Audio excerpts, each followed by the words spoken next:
Hi everyone, CFL Park Hopper here at Epcot, and we're here today to talk about planning your Disney World trip here in 2025. So we're going to talk about some things that you might want to consider as you start to plan your trip. So let's get started. Now, the first thing I say everyone needs to consider on planning their Disney World trip is how many days are you going to come to Disney World? There are 4 theme parks here at the Walt Disney World Resort. This is Epcot, which is one of them. There's also Magic Kingdom, which is the classic Disney park. There is Animal Kingdom, and there is Disney's Hollywood Studios. And each of those parks needs 1 day fully to experience that park. And you could do multiple days if you wanted to take it slower. Epcot and Magic Kingdom, I highly suggest, could really use 2 days just in themselves. So doing 4 days at Walt Disney World, 1 day per park is going to be pushing it to see really everything. If you wanted to come more for like 5 to 7 days, and you could have a little bit more relaxed trip. If you wanted to come more like 8 to 9 days, it could be even more relaxed. You can also decide, do I just want to do 1 park per day? Or do I want to park hop and be able to do multiple parks per day?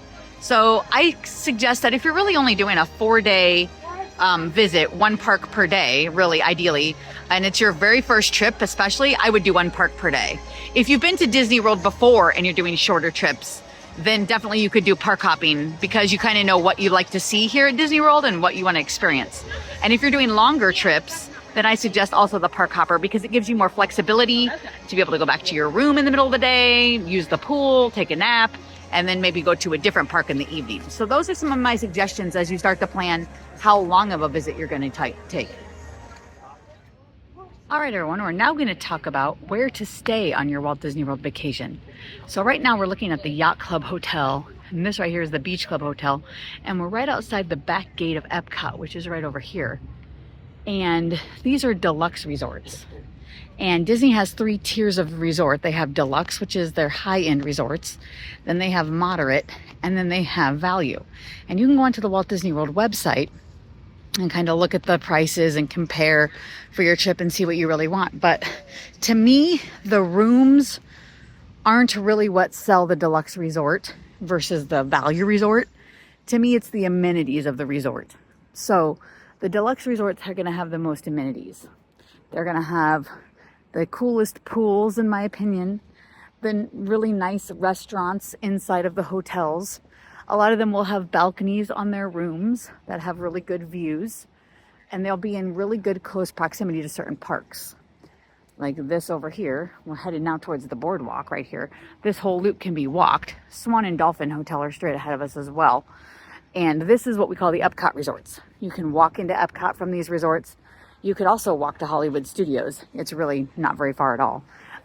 Or you can ride boats to either one of those places.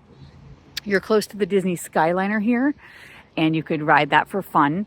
It could take you to Hollywood Studios as well. It could take you to some other resorts as well, just to kind of visit on your trip. The only 2 buses that you would have to take then from these resorts would be like to Animal Kingdom or Magic Kingdom or Disney Springs, I guess. So 3 buses. So deluxe resorts offer better modes of transportation. The deluxe resorts around the Magic Kingdom property are the Grand Floridian, the Polynesian, and the Contemporary, and also Wilderness Lodge, and even the Fort Wilderness Campground is right there by the Magic Kingdom. All of those resorts can be accessible to the Magic Kingdom either by monorail or boat, or even walking. And then you could take monorail to a few of them to get to Epcot, and then buses to Hollywood Studios and Animal Kingdom. So that's what you're kind of getting with a deluxe resort. Moderate resorts, I say, are the most spread out resorts. They're the ones that there's lots of buildings. They're kind of built in a motel shape, where these are kind of built in a hotel shape.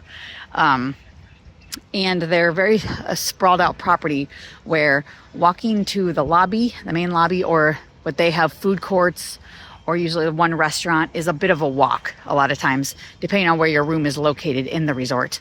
Or you would take buses pretty much to the parks from those types of resorts, the moderate resorts. The Caribbean Beach is on the Skyliner. So at the Caribbean Beach Resort, you could take Skyliner to Hollywood Studios or to Epcot. And the last set of resort hotels would be the value resorts. And value resorts are cutely themed motel resorts. They have the Pop Century, which is going to be different decades from the 50s to the 90s. Each building will be themed like a different decade. Their pools will be themed. The All-Star Resorts, there's 3 different ones. There's sports, music, and movies. So each one of those, like the sports one, each building would be a different sport. In music, each building would be a different genre of music, and so on. Those types of resorts, the values, offer really good food court options. So I find that they're really good to take to stay at when you have young children, because you have the ease of the food courts and their quick service, and it's fast and easy. All of those resorts would offer bus service to the parks. The Pop Century is on the Skyliner line as well. So that one you could take the Skyliner to Epcot or Hollywood Studios. So my best suggestion is, again, to get on that Walt Disney World website, peruse through the different options for resorts, to decide what's in your budget. And it's really also going to depend on the time of year you come. Peak season, the rates are going to be a lot higher at these resorts than off season. So that's going to depend too about what time of year you can travel for rates as well. But I really think staying at a Disney World resort is a good way to go on your Disney trip, because you're in really close proximity again to the parks. You can take their resort transportation. You can even get transportation from the airport, and then you wouldn't even need to rent a car if all you're going to be doing is just doing Disney World. It's really accessible just to stay on property. They offer perks like extra magic hours in the morning for all resorts. You can get into the parks 30 minutes early to start doing some of the rides. And the deluxe resorts offer extra evening hours, I think at Magic Kingdom and Epcot, a couple of nights a week, where those guests can stay like 2 hours after park close and ride some rides inside the Magic Kingdom or Epcot, depending on when those hours are offered. And they're on the My Disney Experience app, it'll let you know that. So there's definitely some perks to staying on the Walt Disney World property. All right, so you've planned the number of park days you're going to come. You've planned what resort you want to stay at. Next up, you're going to have to choose your dining options. So they have lots of great sit-down restaurants here at Walt Disney World. And I'm sure after 1 or 2 days of hamburgers and fries or chicken nuggets and fries, you're going to be interested in some sit-down meals. You can book dining reservations 60 days in advance of your very first night of your park stay or your resort stay for your entire trip. So you're going to want to calculate when that is, and then kind of plan out your dining so you'll know what dining you want to get once your window opens to book your reservations. Epcot has lots of great places to eat. Like here we're looking at Chefs de France. So if you want to eat cuisine from certain countries, almost every country here in the Epcot World Showcase offers cuisine from their country. So you could choose to dine in at some of these restaurants. There's lots of great character dining around Walt Disney World. Maybe you want to eat with Mickey and Friends at Chef Mickey's at the Contemporary Hotel, or here at the Garden Grill restaurant with them, or I don't know, Winnie the Pooh and Friends at the Crystal Palace. There's lots of different character dining options as well. There's great steakhouses on property, like Steakhouse 71 at the Contemporary, the Yachtsman at the Yacht Club, Shula's at the Dolphin, Walt Disney World Dolphin Hotel. There is lots of dining at Disney Springs, if you want to go there for a day and eat. There are some really delicious breakfast buffets on property. I love the Boma at Animal Kingdom Lodge. I love their breakfast buffet.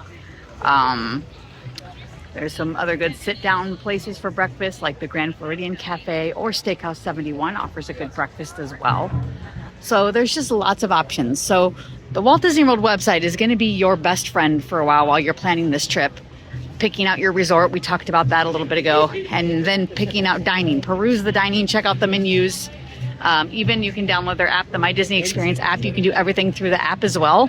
So if you just want to sit and scroll on your phone, and you can pull up menus that way. And you can book all the dining reservations through your phone as well. So definitely get some dining reservations. I think they help enhance your Disney World experience. And tip, if you are planning to come this summer of 2025, they are offering free dining with a Walt Disney World resort stay and park tickets. So that may be an option if you're planning to come this summer, and you can check that out on Disney's website as well. All right, we're now going to talk about Lightning Lane and if you should use that here on your trip versus just regular standby lines. So Epcot, I'm down here in the Land Pavilion, by the way, by Soarin'. That was Soarin' I just showed you. I find is a kind of a tricky park to use Lightning Lane.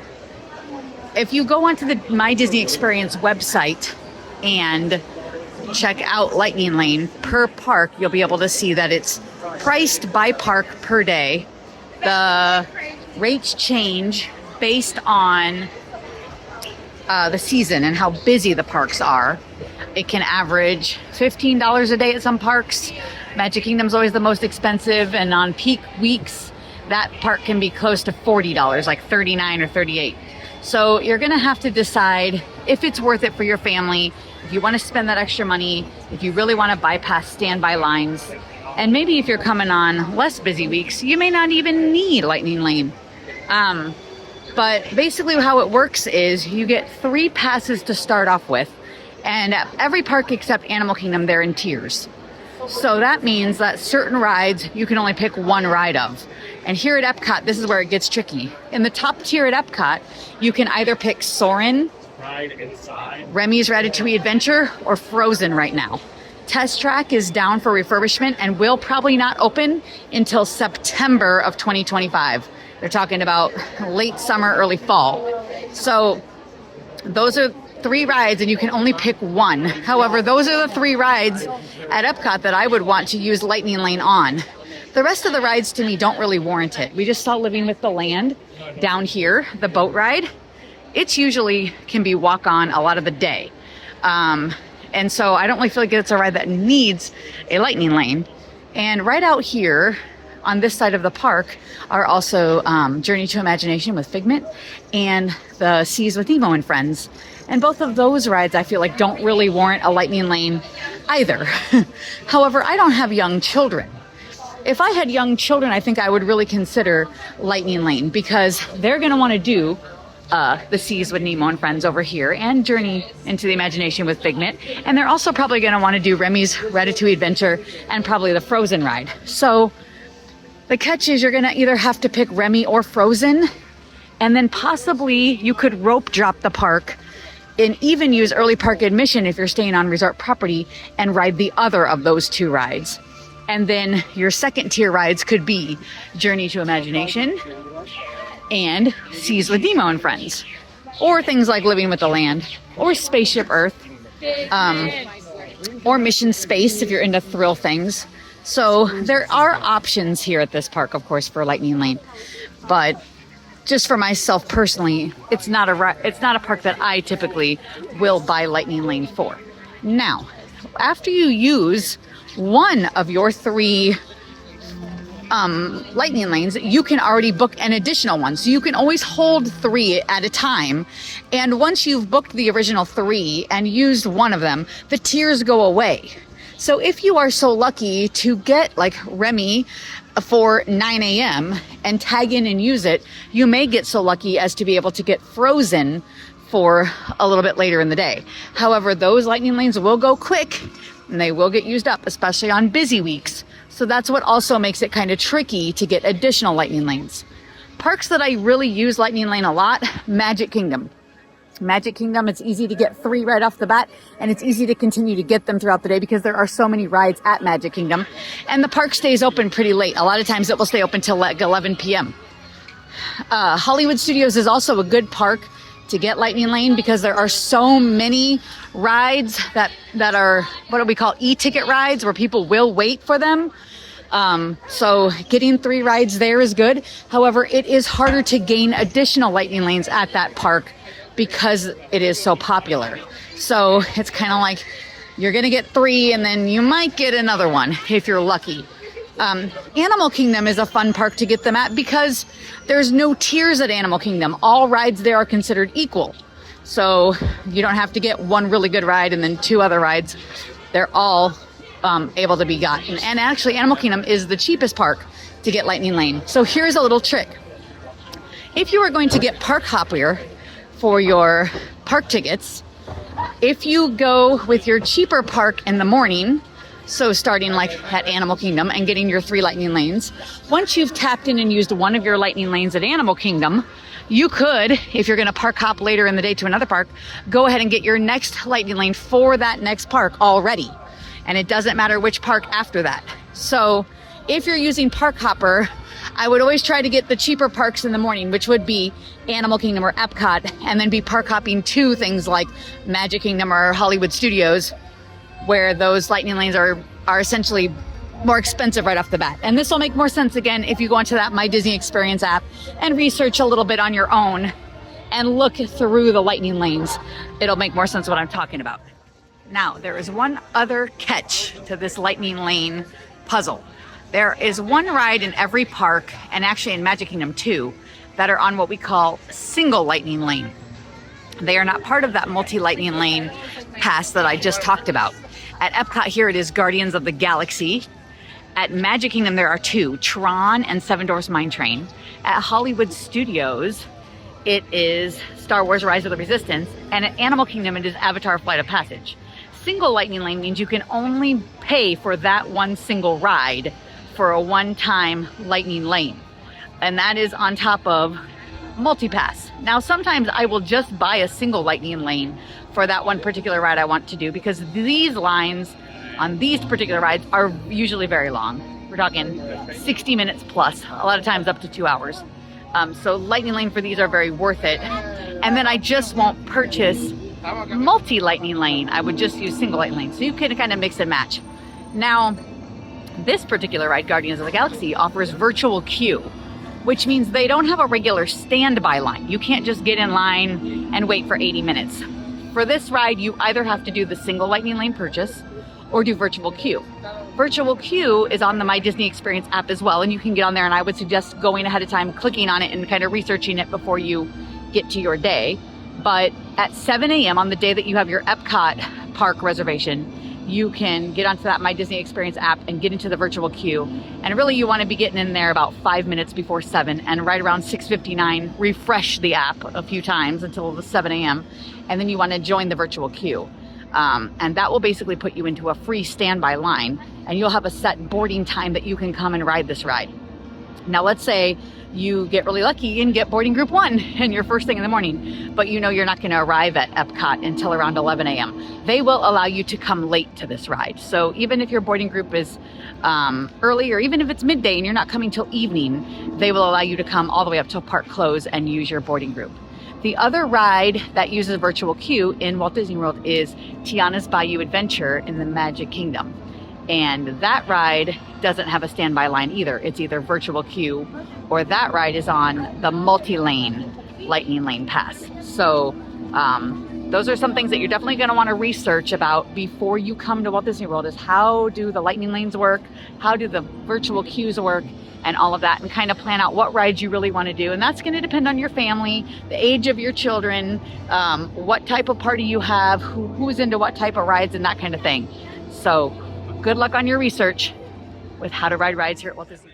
All right, so we've talked about how many days you want to plan for your trip here to Walt Disney World, where you want to stay, where you want to eat, what rides you want to do. And the last piece of the puzzle that you may want to consider is there any special events that go on at Walt Disney World that you definitely want to see? Like here at Epcot, they house 4 different festivals a year. Currently going on right now is the Festival of the Arts. And I'm going to tell you that this is my favorite festival, but I'm going to say it kind of in a laugh, because I probably say that every festival at Epcot is my favorite festival, because they're all unique and they're just fun. So the Festival of the Arts, you can see art. In fact, they have some chalk art going on over here on the ground. We'll take a look at real quick. Look, here's Figment and Spaceship Earth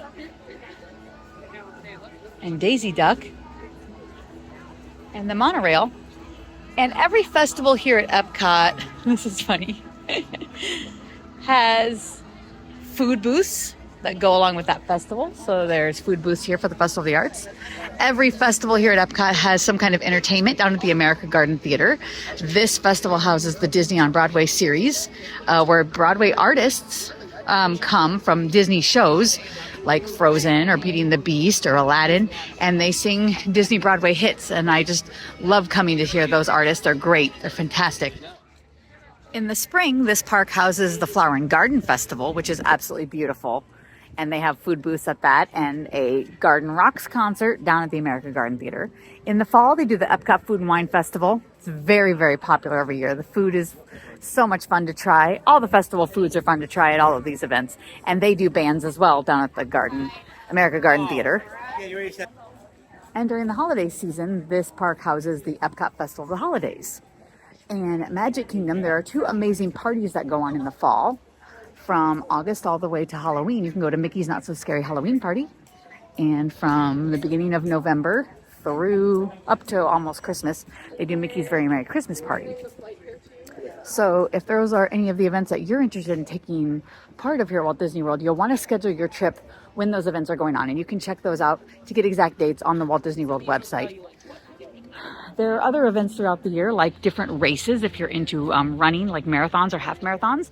They just had the Walt Disney World Marathon weekend last weekend here in January, but they do other events throughout the year as well. So you may want to come during a race weekend. So those are events that you would want to plan around. Maybe you want to come for the holidays, for the Christmas time, or you want to come at Thanksgiving week or your spring break week from school. Know that those weeks are going to be some of the busiest weeks here at Walt Disney World throughout the year because school is out all around, so very busy. You may also want to plan your trip based off of weather. Like here in January, our highs this month have been in the 50s to 60. So it has been jeans and jacket weather here in Florida this month. Now, that's not the case every winter. Sometimes it can be 70 or 80, but this year we're having a cooler January. Springtime will usually be in the 70s to 80s with lower humidities than the summer. Fall is kind of similar to spring, but summer is extremely hot. It'll be 90 degrees every day with 110 degree heat index and very, very, very humid. So it makes your park days harder. It makes it harder to do one park a day in the summer and spend the whole day trying to maximize your trip. Like doing, 4 days at Walt Disney World is a lot harder in the summer to get everything in because your body is not going to keep up with the stamina of the heat. So you would definitely want to be able to take breaks in the afternoon, utilizing your pools at your hotel and things like that. It also usually thunderstorms every afternoon to evening in the summer here. So you want to plan for that and being indoors when that happens, maybe timing it around dinner, dining reservations, or being back at your resort, getting ready to come back out for the evening after the rain. And after the rain in the evening is much more doable. It's more cooler and manageable for sure. Well, everyone, I had a lot of fun showing you around Epcot this morning and talking to you about planning your 2025 Disney World vacation. I hope you got some good tips and tricks to try out for your upcoming trip if you are coming here in 2025 or anytime in the next couple of years for that matter. If you liked today's video, hit like and subscribe down below to see more, and don't forget to hit the notification bell so you can be notified every time we upload a new video, which is usually once a week. And also subscribe on social media like Facebook and Instagram, CFL Park Hopper on both. Thanks for watching.